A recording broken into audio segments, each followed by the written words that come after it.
Famous stories of the world में आपका स्वागत है। हमारी मेवाड़ी गाथा की सीरीज चल रही है। इस गाथा के पहले पार्ट में आपने जगत सिंह, कर्ण सिंह आदि के बारे में गाथा सुनी। आज की ये गाथा उनसे आगे मेवाड़ के ऐसे शासक की है जिसने इतिहास में एक अपना अमूल्य योगदान दिया, लेकिन इतिहास से लगभग उसे भुला दिया गया। लेकिन इस वीर राजा ने कभी मुगलों के सामने घुटने नहीं टेके और यह वीर राजा है महाराणा राज सिंह। देखिए, महाराणा राज सिंह है, उसका शासनकाल 1652 से 80 तक रहा है। और जब राज सिंह शासक बने तो शाहजहां के द्वारा इनको खिताब मिला, राणा का खिताब मिला। यानी जब ये शासक बने हैं तब शाहजहां का शासन काल है। इन्होंने मुगलों के साथ अपने संघर्ष को या यूं कहे मनमुटाव को अनवरत जारी रखा। देखिए, अमर सिंह के समय मेवाड़ मुगल संधि हो गई थी। उस संधि में एक शर्त थी कि मेवाड़ के शासक कभी चित्तौड़ की मरम्मत नहीं करवाएंगे। हालांकि बाद के शासकों ने इसे करवाने का प्रयास भी किया, लेकिन शाहजहां के द्वारा उसे ध्वस्त करवा दिया गया। लेकिन जब राज सिंह शासक बने तो राज सिंह ने अपने चित्तौड़ के दुर्ग की मरम्मत करवाई और उसने अपने पिता की नीति का अनुसरण किया।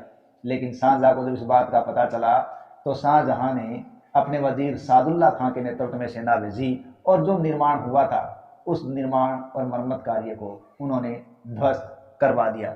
ये घटना लगभग 1654 के आसपास की मानी जाती है। लेकिन उसके बाद जब 1657 में शाहजहां बीमार पड़ा, उस वक्त तक इस चित्तौड़ की मरम्मत का कार्य होता रहा। हालांकि शाहजहां ने इससे पहले मुंशी चंद्रभान के द्वारा संधि को स्थापित कर लिया था।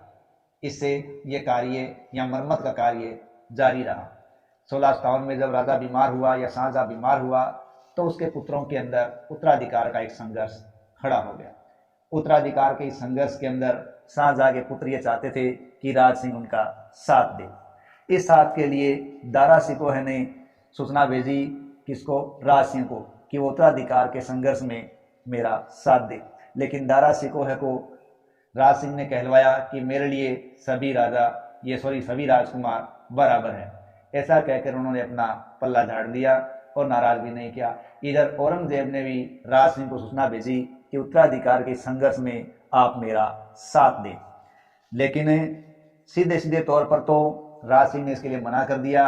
लेकिन उसने दक्षिण की तरफ से आती हुई औरंगजेब की सेना के लिए कुछ व्यवस्थाएं करवाई और उनको रास्ते में कोई परेशानी नहीं होने दी। हालांकि औरंगजेब ये देखकर खुश था कि उसने दारा सिकोह की कोई मदद नहीं की। इस प्रकार इस उत्तराधिकार के संघर्ष के दौरान राज सिंह है वो इन दोनों से, या यूं कहें दारा सिकोह की तरफ से और औरंगजेब की तरफ से बचा रहा और अपने संबंधों को सामान्य बनाए रखा। लेकिन इस क्षेत्र का या इस समय का फायदा उठाकर राज सिंह ने टीका दौड़ का आयोजन करवाया। देखिए, दरअसल टीका दौड़ क्या होती है? साल का पहला मुहूर्त देखकर अपने सीमा क्षेत्र से बाहर जाकर शिकार का आयोजन किया जाता है और ये शिकार का आयोजन टीका दौड़ के द्वारा राज सिंह ने किया और इसी बहाने आसपास के मुगल ठिकानों पर, चौकियों पर लूटपाट की, जिससे काफ़ी पैसे धन उसको हाथ लगा और साथ ही साथ उन्होंने 12 ठिकाने हैं वो मुगलों से आज़ाद भी करवा लिए और इसी दौरान चित्तौड़ की मरम्मत भी हो चुकी थी।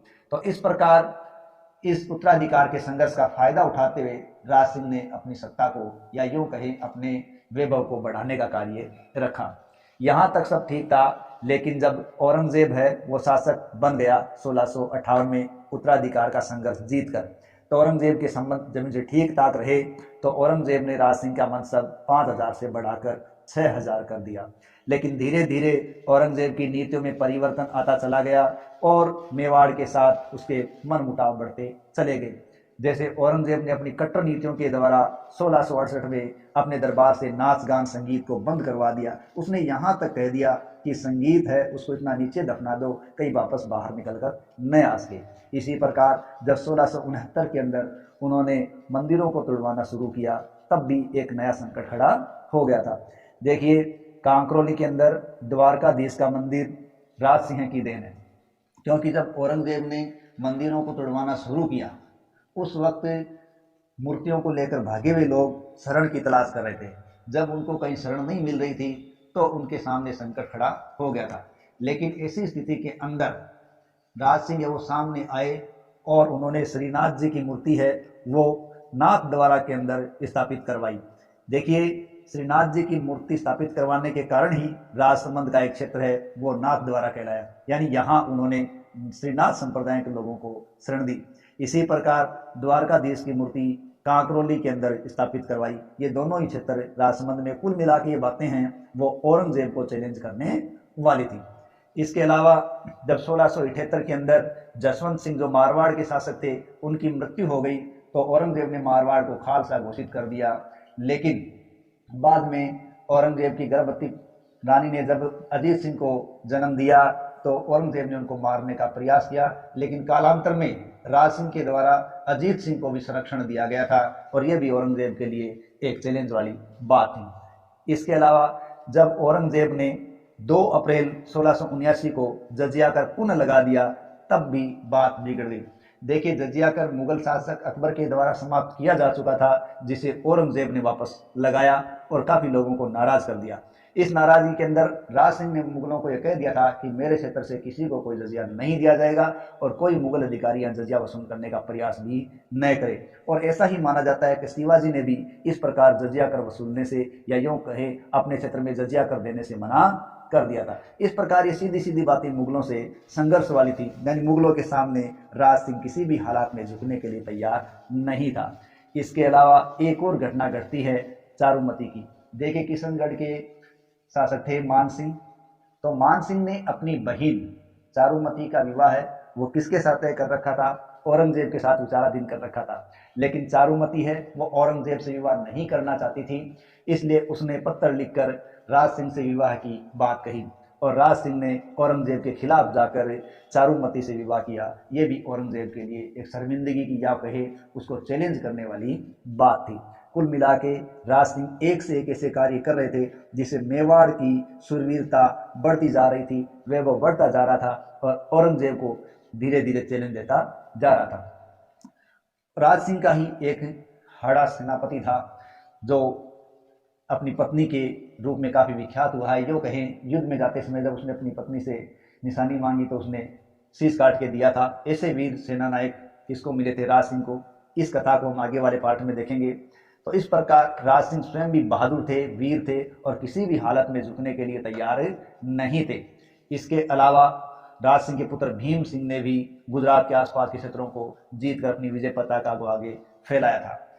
राज सिंह ने ही राजसमंद झील का निर्माण करवाया, गोमती नदी के पानी को रोका था और राजसमंद झील बनाकर राजसमंद कस्बा बसाया था और यहाँ पर 25 शिलालेखों का एक बड़ा समूह है वो अंकित करवाया। इस 25 शिलालेखों के समूह को राज प्रशस्ति के नाम से इतिहास में जाना जाता है, जो कि न केवल राजस्थान का, न केवल भारत का, बल्कि संपूर्ण विश्व का एक बड़ा शिलालेख माना जाता है, जिसको कहीं कहीं अमर काव्य वंशावली के रूप में भी देखा जाता है, जो संस्कृत भाषा में रचित है और रणछोड़ भट्ट द्वारा इसको रचा बसा गया था, जिसमें मेवाड़ के सिसोदिया वंश का इतिहास लिखा गया है। इस प्रकार औरंगजेब के साथ लगातार विवादों के साथ रहते हुए विवाद गहराया तो औरंगजेब ने इनकी तरफ प्रस्थान किया, क्योंकि औरंगजेब को अब ये खटकने लगे थे।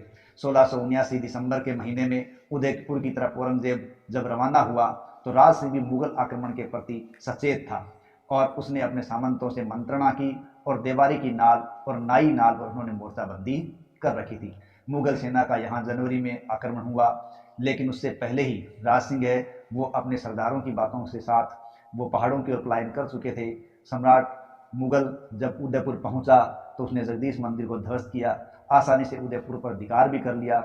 लेकिन राजपूतों ने या यूं कहें मेवाड़ के सैनिक सत्ताओं ने अपने राणा के नेतृत्व में छापामार युद्ध जारी रखा, लेकिन अचानक से ही राज सिंह है उनकी मृत्यु हो गई। कुछ के अनुसार राज सिंह को है वो जहर देकर मारा गया था। इस प्रकार राज सिंह है वो 1680 अक्टूबर के महीने में अकस्मात चल बसे और एक सूरवीर है वो मेवाड़ में खो दिया।